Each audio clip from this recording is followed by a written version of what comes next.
Winnowing. So ఈరోజు చాలా సంతోషంగా ఉంది. విన్నింగ్ టీంలో మళ్ళీ ఇంకొక కార్ రావడం జరిగింది.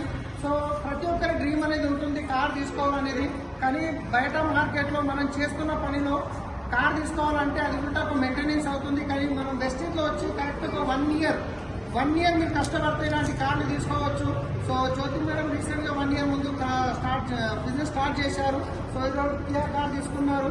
తర్వాత వాళ్ళ టీంలో కూడా కార్లు బుక్ చేయడం జరిగింది. సో ఈ కార్ ఎక్కడ వచ్చిందో తెలుసా? సో బయట మనం టీవీలో చూస్తుంటాం, మీ పేస్ట్ లో ఉప్పు ఉంది, మీ పేస్ట్ లో ఉప్పు ఉందా, మీ పేస్ట్ లో బొగ్గు ఉందా అంటారు. వేసాను. కానీ మన పేస్ట్ లో ఉప్పు ఉంది, బొగ్గు ఉంది, దాంతో పాటు కార్లు ఉన్నాయి, లగ్జరీ హౌసెస్ ఉంది, లక్షల్లో ఇన్కమ్ ఉంది. ఎవరైతే మీకు ఈ వీడియో పంపిస్తున్నారో వాళ్ళతో మాట్లాడండి. మీకు బిజినెస్ లో హెల్ప్ చేయడానికి రైట్ పర్సన్. మీరు గిట్ట కార్ తీసుకోవచ్చు, లక్షల్లో ఇన్కమ్ తీసుకోవచ్చు. Thank you.